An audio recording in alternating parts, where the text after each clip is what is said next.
ಇವತ್ತಿನ ಎಪಿಸೋಡ್ನಲ್ಲಿ ನಾವು ಮಾತಾಡೋದು ಒಂದು ಮಹಾಯುದ್ಧ ಕಾವ್ಯದ ಬಗ್ಗೆ. 1979ರಲ್ಲಿ USA ಯಲ್ಲಿ ತಯಾರಾದ ಸಿನಿಮಾ ಅಪೋಕಲಿಪ್ಸ್ ನೌ. ಇದರ ನಿರ್ದೇಶಕ ಫ್ರಾನ್ಸಿಸ್ ಫೋರ್ಡ್ ಕಪೋಲಾ.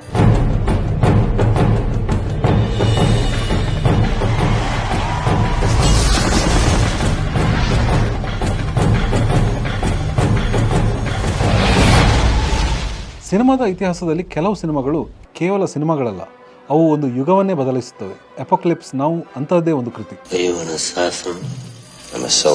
ಇದು ಕೇವಲ ವಿಯೆಟ್ನಾಂ ವಾರ್ ಬಗ್ಗೆ ಇರುವ ಸಿನಿಮಾ ಅಲ್ಲ, ಇದು ಮಾನವ ಮನಸ್ಸಿನ ಕತ್ತಲೆಯೊಳಗಿನ ಒಂದು ಪ್ರಯಾಣ. ಈ ಚಿತ್ರದ ಕಥೆ ಸರಳವಾಗಿ ಶುರು ಆಗ್ತದೆ. ಕ್ಯಾಪ್ಟನ್ ಬೆಂಜಮಿನ್ ಎಲ್ ವಿಲರ್ಡ್ಗೆ ಒಂದು ಮಿಷನ್ ಕೊಡಲಾಗ್ತದೆ. ರೋಗ್ ಆಗಿ ಹೋಗಿರುವ ಕರ್ನಲ್ ವಾಲ್ಟರ್ ಇ ಕುಟ್ಸ್ ಹುಡುಕಿ ಎಲಿಮಿನೇಟ್ ಮಾಡಬೇಕು. This has been verified as Colonel Kurtz's voice. I watched a snail crawl along the edge. ವಿಲ್ಲಾರ್ಡ್ ತನ್ನ ತಂಡದ ಜೊತೆ ಒಂದು ಪೆಟ್ರೋಲ್ ಬೋಟ್ ಮೇಲೆ ನುಂಗ್ ನದಿಯಲ್ಲಿ ಲಾವೋಸ್ ಕಂಬೋಡಿಯಾ ಬಾರ್ಡರ್ ಕಡೆಗೆ ಹೊರಡ್ತಾರೆ. ಪ್ರಯಾಣದುದ್ದಕ್ಕೂ ಅವರು ಮ್ಯಾಡ್ನೆಸ್, ಕೆಯಾಸ್, ಸರಿಯಲ್ ವಯಲೆನ್ಸ್ ಎದುರಿಸ್ತಾರೆ. ಹೆಲಿಕಾಪ್ಟರ್ ಏರ್ ರೈಡ್ ನಡೆಸುವ ಕರ್ನಲ್ ಬಿಲ್ ಕಿಲ್ಗಾರ್, ಸೋಲ್ಜರ್ಸ್ ತಮ್ಮ ಸ್ಯಾನಿಟಿ ಕಳೆದುಕೊಳ್ಳುವ ದೃಶ್ಯಗಳು ಇವೆಲ್ಲವೂ ಸೇರಿ ಒಂದು ಡಿಸ್ಟೋಪಿಯನ್ ದುಸ್ವಪ್ನವನ್ನು ಸೃಷ್ಟಿಸುತ್ತವೆ.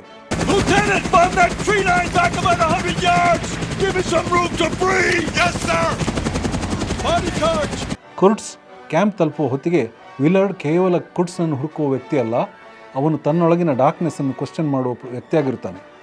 ಕುರ್ಟ್ಸ್ ಐಕಾನಿಕ್ ಆಗಿ ಹೇಳುವ ಡಯಲಾಗ್ ದ ಹಾರರ್, ಇದು ಕೇವಲ ಅವನ ಮಾತಲ್ಲ, ಇದು ಯುದ್ಧದ ಮಾನವ ಕ್ರೌರ್ಯದ ಸತ್ಯ. ಅಪೋಕಲಿಪ್ಸ್ ನೌ ಒಂದು ಸಿನಿಮಾ ಮಾತ್ರ ಅಲ್ಲ, ಸಿನಿಮಾ ಹಿಸ್ಟ್ರಿಯಲ್ಲಿ ಒಂದು psychological experiment. Vietnam war representation ಅಂದರೆ ನಾವು ಸಾಮಾನ್ಯವಾಗಿ ಹೀರೋಯಿಸಮ್, ಪೇಟ್ರಿಯಾಟಿಸಮ್, ಸ್ಯಾಕ್ರಿಫೈಸ್ ಇದನ್ನೆಲ್ಲ ನೋಡ್ತೀವಿ. ಆದರೆ ಫ್ರಾನ್ಸಿಸ್ ಫೋರ್ಡ್ ಕಪೋಲಾ ಇಲ್ಲಿ ವಾರ್ ಮಿತ್ತನ್ನೇ ಡಿಸ್ಮ್ಯಾಂಟಲ್ ಮಾಡ್ತಾರೆ. ಈ ಸಿನಿಮಾ ವಾರ್ನ ಅಬ್ಸರ್ಡಿಟಿ, ಬ್ಯೂರೋಕ್ರಸಿ ಮತ್ತು ಡಿಹ್ಯೂಮನೈಸೇಷನ್ ಬಗ್ಗೆ ಮಾತ್ರ ಕಾನ್ಸಂಟ್ರೇಟ್ ಮಾಡ್ತದೆ. ಉದಾಹರಣೆಗೆ ರಾಬರ್ಟ್ ಡುವೆಲ್ ನಟಿಸಿರುವ ಕರ್ನಲ್ ಕಿಲ್ಗೋರ್ ಕ್ಯಾರೆಕ್ಟರ್ ಇದೆಯಲ್ಲ, ಬಾಂಬಿಂಗ್ ನಡೆಯುತ್ತಿದ್ದರೂ ಅವನು ಸರ್ಫಿಂಗ್ ಅಬ್ಸೆಷನ್ ಬಿಟ್ಟುಕೊಡೋದಿಲ್ಲ. ಇದು ಯುದ್ಧವನ್ನು ಥಿಯೇಟರ್ ಆಫ್ ಅಬ್ಸರ್ಡ್ ಅನ್ನೋ ಕಹಿ ಸತ್ಯವನ್ನು ದೃಶ್ಯ ಶ್ರಾವ್ಯದ ಮೂಲಕ ಹೇಳಿದಂತಿದೆ.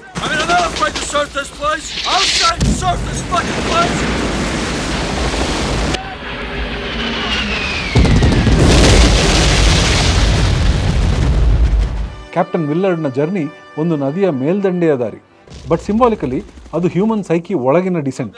ಪ್ರತಿ ದೃಶ್ಯದಲ್ಲಿ ವಿಲ್ಲಾರ್ಡ್ ತನ್ನ ಮೇಲೆ ಆವರಿಸಿರುವ ಸಂಸ್ಕೃತಿಯ ಪದರಗಳನ್ನು ಒಂದೊಂದಾಗಿ ಬಿಚ್ಚುತ್ತಾ ಹೋಗುತ್ತಾನೆ.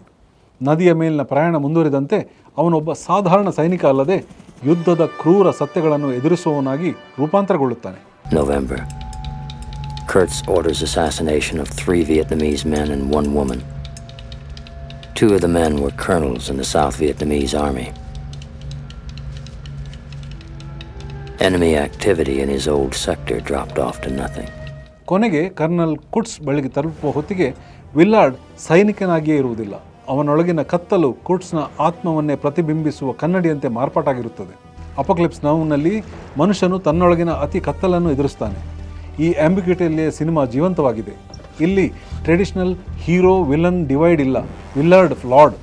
ಅವನು ಆಲ್ಕೋಹಾಲಿಸಮ್, ವೈಲೆನ್ಸ್, ಮಾರಲ್ ಕನ್ಫ್ಯೂಷನ್ ಎಲ್ಲವನ್ನೂ ಹೊತ್ತಿರುವವನಾಗಿದ್ದಾನೆ. ಕುಟ್ಸ್ ಟೆರಿಫೈಯಿಂಗ್.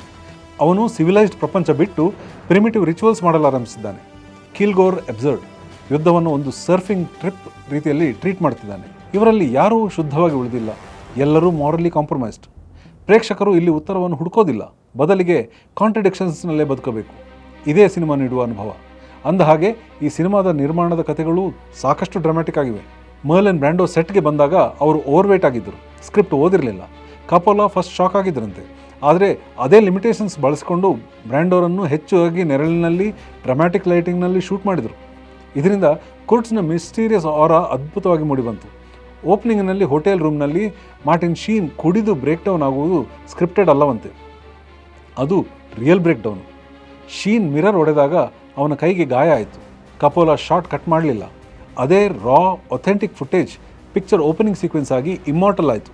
ಇನ್ನು ಪ್ರೊಡಕ್ಷನ್ಸ್ ಲಾಜಿಸ್ಟಿಕ್ಸ್ ಕೂಡ ಒಂದು ಯುದ್ಧಕ್ಕೆ ಸಮನಾಗಿತ್ತು. ಫಿಲಿಪೈನ್ಸ್ ಗೌರ್ಮೆಂಟ್ ಹೆಲಿಕಾಪ್ಟರ್ಸ್ ನೀಡಿದ್ರು, ಬಟ್ ಸಡನ್ಲಿ ಗೊರಿಲ್ಲಾ ವಾರ್ ಫೈಟ್ಗೆ ಹೆಲಿಕಾಪ್ಟರ್ಸ್ ರಿಕಾಲ್ ಮಾಡ್ತಿದ್ರು. ಶೂಟಿಂಗ್ ಮಧ್ಯದಲ್ಲಿ ಹೆಲಿಕಾಪ್ಟರ್ ಸಡನ್ನಾಗಿ ಹೋಗಿಬಿಡ್ತಿತ್ತು. ಇದು ಚಿತ್ರತಂಡಕ್ಕೆ ದುಸ್ವಪ್ನವಾಗಿಬಿಟ್ಟಿತ್ತಂತೆ. ಕಪೋಲಾ ತನ್ನ ಮನೆಯನ್ನೇ ಅಡವಿಟ್ಟು ಪ್ರೊಡಕ್ಷನ್ ಮಾಡಿ ಮುಂದುವರಿಸಿದ್ರಂತೆ. ಅವರು ಒಮ್ಮೆ ಈ ಸಿನಿಮಾ ಬಗ್ಗೆ ಮಾತನಾಡ್ತಾ, we were in the jungle, we had too much money, too much equipment and little by little we went insane ಎಂದಿದ್ದರು. ಇಂಟ್ರೆಸ್ಟಿಂಗ್ಲಿ ಅದು ಸಿನಿಮಾದ ಥೀಮ್ ಕೂಡ ಆಗಿತ್ತು. Fiction mirrored reality. ಈ ಸಿನಿಮಾದ ಕ್ರಿಟಿಕಲ್ ರಿಸೆಪ್ಷನ್ ಕೂಡ ಇನಿಷಿಯಲಿ ಡಿವೈಡೆಡ್ ಆಗಿತ್ತು. ಕೆಲವರು ಇದನ್ನು ಮಾಸ್ಟರ್ ಪೀಸ್ ಅಂತ ಸೆಲೆಬ್ರೇಟ್ ಮಾಡಿದರು, ಕೆಲವರು ಅರ್ಥವಾಗದಿರೋ ಒಂದು ಗೊಂದಲ ಅಂತ ತಿರಸ್ಕರಿಸಿದರು. ಆದರೆ ಓವರ್ ದ ಟೈಮ್ ಇದು ಸಿನಿಮಾ ಹಿಸ್ಟ್ರಿಯಲ್ಲಿ ಪರ್ಮನೆಂಟ್ ಸ್ಥಾನ ಪಡೆಯಿತು. 2001ರಲ್ಲಿ ಕಪೋಲ ಅಪಾಕ್ಲಿಪ್ಸ್ ನಾವು ರಿಡಕ್ಸ್ ಮಾಡಿದರು. ಇಲ್ಲಿ 49 ನಿಮಿಷ ಹೆಚ್ಚಿಸಿದ್ದರು. ಈ ಬಗ್ಗೆ ಫ್ಯಾನ್ಸ್ ನಡುವೆ ಇಂದಿಗೂ ಚರ್ಚೆ ನಡೆಯುತ್ತದೆ. ರಿಡಕ್ಸ್ ವರ್ಷನ್ ಒಳ್ಳೆಯದಾಗಿತ್ತೆ ಅಥವಾ ಥಿಯೇಟ್ರಿಕಲ್ ಕಟ್ ಒಳ್ಳೆಯದ್ದೇ ಅಂತ. 2 ವರ್ಷನ್ಗಳಲ್ಲಿ ಕಾಡುವ ದೃಶ್ಯಗಳು ಹಾಗೂ ಭಾವನಾತ್ಮಕ ಆಳ ಇದ್ದದಂತೂ ನಿಜ. ಅಪಾಕ್ಲಿಪ್ಸ್ ನಾವು ಒಂದು ಆ್ಯಂಟಿ ವಾರ್ ಸಿನಿಮಾ ಅಲ್ಲ, ಅದು ಯುದ್ಧದ ಸಮಯದಲ್ಲಿ ಆತ್ಮಶೋಧನೆಯ ಸಿನಿಮಾ. ಟೆಕ್ನಿಕಲಿ ಈ ಸಿನಿಮಾ ಒಂದು ಬೇರೆ ರೀತಿಯ ಸಾಧನೆಯೇ ಸರಿ. ವಿಟೋರಾ ಸ್ಟೊರೋರಾ ಅವರ ಕ್ಯಾಮ್ರಾ ಕೆಲಸ ಯುದ್ಧವನ್ನು ಒಂದು ಅಸಂಗತ ಸೌಂದರ್ಯವಾಗಿಯೂ ಕರಾಳ ದುಸ್ವಪ್ನವಾಗಿಯೂ ಬಿಂಬಿಸುವಲ್ಲಿ ಕೆಲಸ ಮಾಡುತ್ತದೆ. ಕಿತ್ತಳೆ ಬಣ್ಣದ ಆಕಾಶ, ಹೊಗೆಯಾಡುವ ನದಿಗಳು, ಬೆಂಕಿಯ ಮುನ್ನೆಲೆಯಲ್ಲಿ ಕಾಣುವ ನೆರಳುಗಳು, ಹೀಗೆ ಪ್ರತಿ ಫ್ರೇಮ್ ಪೇಂಟಿಂಗ್ನಂತೆ ಕಾಣಿಸ್ತದೆ. ಅಪಾಕ್ಲಿಪ್ಸ್ ನಾವು ಎಡಿಟಿಂಗ್ ಚಾಯ್ಸಸ್ ಸಿನಿಮಾದ ಖ್ಯಾತಿಯಲ್ಲಿ ಒಂದು ದೊಡ್ಡ ಪಾತ್ರ ವಹಿಸ್ತದೆ. ನಾನ್ ಲೀನಿಯರ್ ಇಮೇಜಸ್, ಅಚಾನಕ್ ಕೆಯಾಸ್, ಸೈಲೆಂಟ್ ಶಿಫ್ಟ್ಸ್ ಎಲ್ಲವೂ ಸೇರಿಕೊಂಡು ಪ್ರೇಕ್ಷಕರ ಮನಸ್ಸನ್ನೇ ಅಸ್ಥಿರ ಮಾಡಿಬಿಡ್ತದೆ. ಫ್ರಾನ್ಸಿಸ್ ಫೋರ್ಡ್ ಕಪೋಲ ತಾನೇ ಹೇಳಿದ ಮಾತು, my film is not about Vietnam, it is Vietnam. ಇದರಲ್ಲೇ ಚಿತ್ರದ ತತ್ವ ಕಾಣಿಸ್ತದೆ.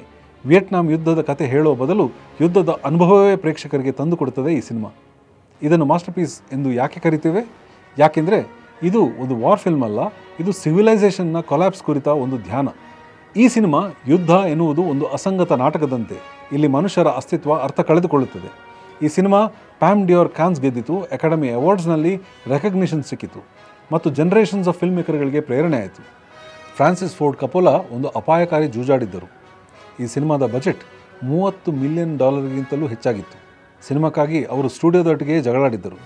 ಇದೆಲ್ಲವನ್ನು ಮಾಡಿ ಕೊನೆಗೆ ಒಂದು ಎಪಿಕ್ ಸಿನಿಮಾ ನಮಗಾಗಿ ಕೊಟ್ಟರು. ಇಂದು ಕೂಡ ಅಪಾಕ್ಲಿಪ್ಸ್ ನಾವು ಫಿಲ್ಮ್ ಸ್ಕೂಲ್ಗಳಲ್ಲಿ existential cinema, sound design, cinematography ಪಾಠಗಳಿಗಾಗಿ ಮತ್ತೆ ನೋಡಲಾಗುತ್ತದೆ. ಅಪಾಕ್ಲಿಪ್ಸ್ ನಾವ್ನ ಎಂಡಿಂಗ್ ಬಗ್ಗೆ ಕ್ರಿಟಿಕ್ಸ್ ಇನ್ನೂ ಚರ್ಚೆ ಮಾಡುತ್ತಲೇ ಇದ್ದಾರೆ. ವಿಲ್ಲರ್ಡ್ ಕುಟ್ಸ್ನನ್ನು ಕೊಲ್ಲುತ್ತಾನೆ, ಆದರೆ ಪ್ರಶ್ನೆ ಏನೆಂದರೆ ಅವನು ಕುಟ್ಸ್ ಎಂಬ ವ್ಯಕ್ತಿಯನ್ನೇ ನಾಶಪಡಿಸ್ತಾನೋ ಅಥವಾ ಅವನೇ ಕುಟ್ಸ್ ಆಗಿ ಮಾರ್ಪಾಡಾಗುತ್ತಾನೋ? Come on, baby, take a chance with us.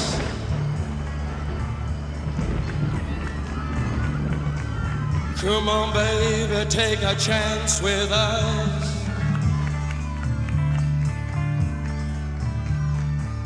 Come on, baby, take a chance with us and meet me at the back of the blue bus tuna, blue rock on the blue bus tuna. Yeah, come on, yeah. ಈ ಅನ್ರಿಸಾಲ್ವ್ಡ್ ಆಂಬಿಗ್ಯೂಟಿಯೇ ಚಿತ್ರದ ಅತ್ಯುತ್ತಮ ಅಂಶ. ಇದರಿಂದ ನಮಗೆ ಯಾವುದೇ definitive ಉತ್ತರ ಸಿಗೋದಿಲ್ಲ, ಆದರೆ ನಮ್ಮ ಪ್ರಶ್ನೆಗಳು ಆಳವಾಗುತ್ತಲೇ ಹೋಗುತ್ತವೆ. ಈ ಸಿನಿಮಾ ನಮಗೆ ಸೊಲ್ಯೂಷನ್ಸ್ ಕೊಡೋದಿಲ್ಲ, ಕಾಂಟ್ರಡಿಕ್ಷನ್ಸ್ ಒಳಗೆ ಬದುಕಲು ಹೇಳಿಕೊಡ್ತದೆ. ಕೊನೆಗೂ ಅಪಾಕ್ಲಿಪ್ಸ್ ನಾವು ನಮಗೆ ಹೇಳೋದು ಏನು? ಯುದ್ಧವೆಂದರೆ ಕೇವಲ ಯುದ್ಧರಂಗದಲ್ಲಿ ನಡೆಯೋದು ಮಾತ್ರ ಅಲ್ಲ, ಅದು ಪ್ರತಿಯೊಬ್ಬ ಮನುಷ್ಯನ ಮನಸ್ಸಿನೊಳಗೂ ನಡೆಯುತ್ತಾ ಇರುತ್ತದೆ. ಇದು ಅಧಿಕಾರದ ಬಗ್ಗೆ, ನೈತಿಕತೆಯ ಬಗ್ಗೆ, ಭ್ರಷ್ಟಾಚಾರದ ಬಗ್ಗೆ ಮತ್ತು ಹುಚ್ಚುತನದ ಬಗ್ಗೆ ಪ್ರಶ್ನೆ ಮಾಡುತ್ತದೆ.